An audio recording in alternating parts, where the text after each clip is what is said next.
Sebermula ada saudagar di negara Ajam, Khojan Mubarok namanya. Terlalu amat kaya. Akan tetapi ia tidak beranak.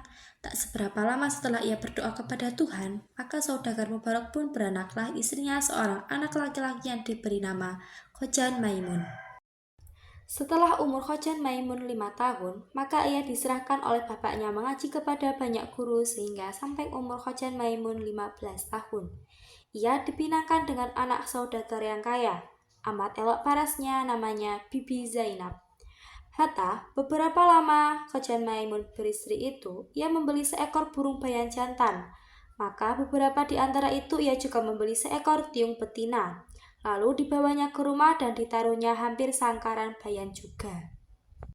Pada suatu hari, Khojan Maimun tertarik akan perniagaan di laut, lalu minta izinlah dia kepada istrinya sebelum dia pergi. Berpesanlah dia pada istrinya itu, "Jika ada burung suatu pekerjaan, mufakatlah dengan 2 ekor unggas itu.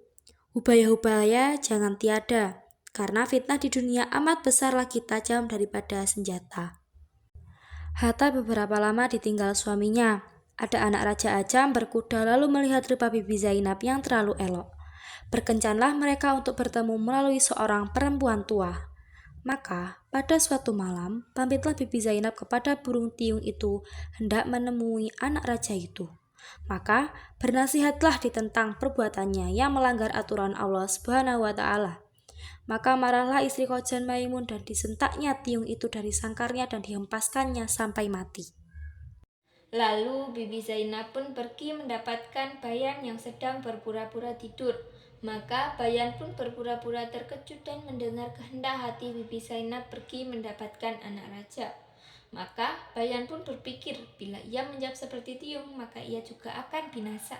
Setelah ia sudah berpikir demikian itu maka ujarnya, "Aduhai Siti yang baik paras, pergilah dengan segeranya mendapatkan anak raja itu.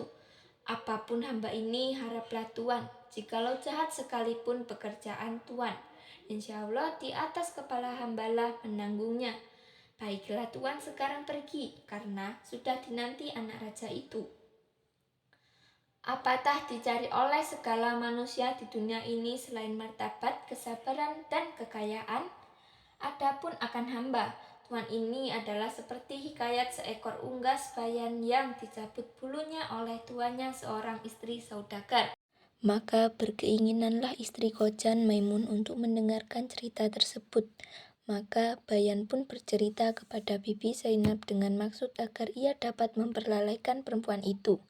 Hatta setiap malam, Bibi Zainab yang selalu ingin mendapatkan anak raja itu dan setiap berpamitan dengan Bayan, maka diberilah ia cerita-cerita hingga sampai 24 kisah dan 24 malam.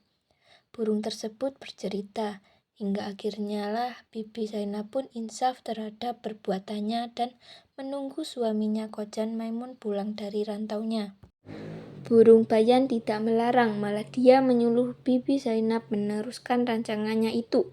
Tetapi dia berjaya menarik perhatian serta melalaikan Bibi Zainab dengan cerita-ceritanya. Bibi Zainab terpaksa menangguh dari satu malam ke satu malam pertemuannya dengan putra raja. Begitulah seterusnya, hingga Khojan Maimun pulang dari pelayarannya. Bayan yang bijak bukan saja dapat menyelamatkan nyawanya, tetapi juga dapat menyekat istri tuanya daripada menjadi istri curang. Dia juga dapat menjaga nama baik tuanya serta menyelamatkan rumah tangga tuanya. Antara cerita Bayan itu ialah mengenai seekor Bayan yang mempunyai 3 ekor anak yang masih kecil. Ibu Bayan itu menasihati anak-anaknya supaya jangan berkawan dengan anak terbelai yang tinggal berhampiran. Ibu Bayan telah bercerita kepada anak-anaknya tentang seekor anak kera yang bersahabat dengan seorang anak saudagar. Pada suatu hari, mereka berselisih faham. Anak saudagar mendapatkan luka di tangannya. Luka tersebut tidak sembuh melainkan diobati dengan hati kera. Maka, saudagar itu pun menangkap dan membunuh anak kera itu untuk mengobati anaknya.